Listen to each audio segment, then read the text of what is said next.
FOP is a profoundly disabling, ultra-rare genetic disorder that causes muscles and tendons and ligaments, the body's connective tissue, to turn into bone. And eventually, it locks the joints and makes movement completely impossible. Children born with FOP look normal at birth, except for a telltale malformation of the great toe. And then about 2 to 5 years of age, painful swellings that look like tumors seize the skeletal muscles and slowly transform them into bone. Minor bumps and bruises can cause FOP to raise its ugly head. It's a very cruel condition because it seals independence away from children. It's the worst condition that I've ever seen. One of the aspects of scientific discovery that can't be learned by reading papers in medical journals is the stories that are behind it. In 2006, we discovered the gene that causes FOP, but it was a long, long journey up the mountain to find that gene. It was a matter of involving the families, involving other scientists, involving other doctors. It was a worldwide effort, a worldwide campaign, a worldwide war to find the cause of FOP. So let me tell you some of the stories of that war.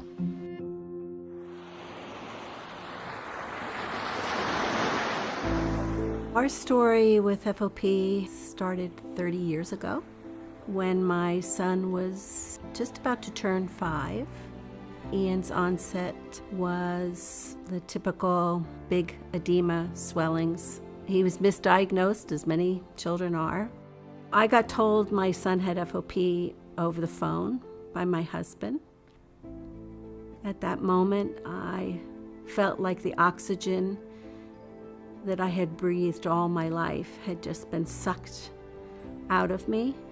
I'm not sure I've ever had that same volume of oxygen in my life ever since.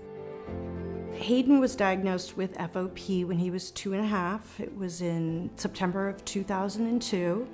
Like most kids with FOP, he was originally diagnosed with cancer. They were going to do deep tissue biopsy, which would have been horrible for him. And a nurse practitioner walked in and overheard them talking and said, "By chance, does he have malformed big toes?"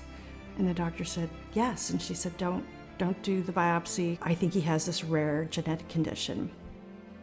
It was really hard to believe that your child has this disease, that a disease that can do that actually exists, where it grows extra bone. And obviously we had never heard of this before. And for both Hayden's dad and I, it was devastating. It was, they didn't even know what caused it. My FOP journey began actually when I was 3.5, but 6 months prior to the FOP diagnosis, I was diagnosed with cancer. They amputated my right arm. They said there was nothing they could do. The right arm had to come off and they couldn't save it. And 6 months later is when we got the phone call. It was Memorial Day weekend, 1985, and the doctor said she has FOP. Basically, good luck. She might see her 10th birthday. You're alone in the world. There weren't enough people, he told me, to really go after it. And he said, "And don't try, Mrs. Kirby, and you'll never find another one. You'll never find another. We don't know of any in Georgia." I remember sitting in front of the doctor with Sarah on my lap facing him, and the x-ray of her head showed little white signs of the beginning of bone, and the radiologist said, "What do her toes look like?" And he knew it was FOP, and he said, there's no treatment. It's very, very rare. Nobody's going to study it. It was pretty bleak. Back in 2001, Whitney said her neck hurt, and she said that she pushed a basketball up in the air and felt a crack in her neck. As the days went on, the movement in her neck started getting less and less. I just had a pit in my stomach. Something wasn't right. Whitney was diagnosed with FOP April 3rd, 2001. It took me a year to learn how to say fibrodysplasia ossificans progressiva. It took me a year. Just a different time. There were 83 or 84 known families around the world. I think there were maybe 6 or 8 published articles on FOP.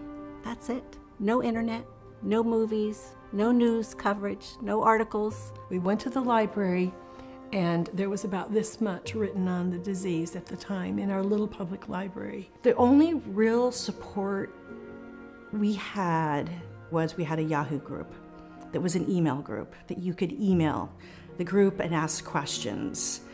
And sometimes you would get answers, sometimes you wouldn't get answers. You were really on your own, literally. It's so isolating. It's so pathetically isolating. And so you reinvent life. My introduction to FOP occurred in the mid-1980s, and I had seen two adults who had FOP. They were in their 40s and 50s, and they were locked in bone. They couldn't move. I thought, gee, this is very unusual. Why are these adults locked in bone? I had trained as an orthopedic surgeon, and I had seen a lot, but I'd never seen anything like this.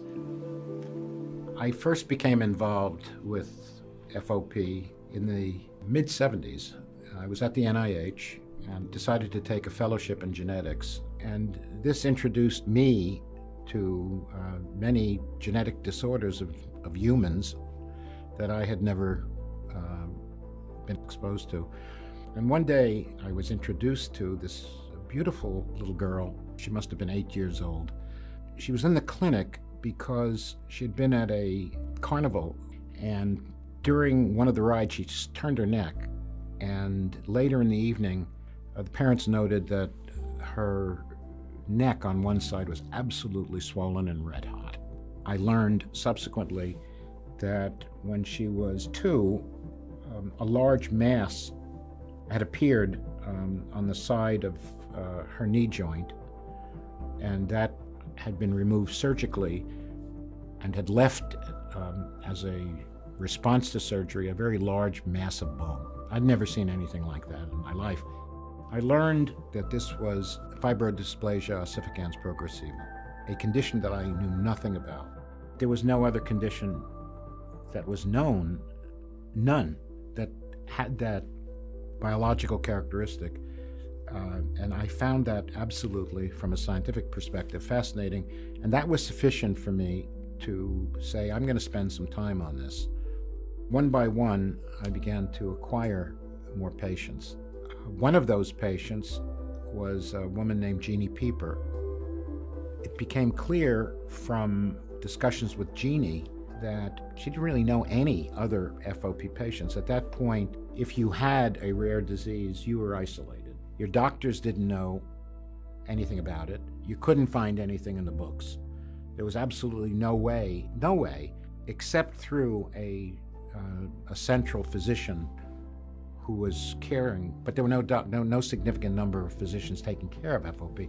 And with Jeannie, she began really, I had very little to do with this, to communicate with the individuals with FOP who I knew, and she began to assemble a community. And the IFOPA began ultimately as a consequence of her efforts. In 1990, I left NIH and was recruited actually to Penn. I found myself in a situation where I couldn't take care of these kids anymore. I didn't have the resources. But I had come across work by a guy named Kaplan, Fred Kaplan, in the orthopedics department. I was at Children's Hospital seeing another patient, and I met Michael Zasloff. And he said to me, have you ever heard of a condition called fibrodysplasia ossificans progressiva? I said, oh, FOP? Of course I have. I have two adults who have FOP. I had a laboratory. He didn't. He was really much a clinician. And we began to talk. He said, you should come to my laboratory and we should work on this together. And I said, I don't think so. You don't want me in your laboratory. And then he paused and he looked at me and he said, have you ever seen a child who has FOP? And I said, no. And he said, next week I'm going to see a little girl from North Carolina. And he said, can you come? I said, absolutely. So I came and I saw this little girl, and I saw not what FOP did, but what FOP was doing. It was basically transforming this child into immobility. At that moment, I realized that the stage for FOP is children. And I said, this is not an adult disease. This is a child's disease, a disease of childhood. And Michael looked at me and he said, we should work on this together. Nobody is working on this. I said, I'm not a scientist. And he said, you can teach me bones and I'll teach you science. I'll teach you molecules. You come into my lab and we'll work on this. That day changed my life.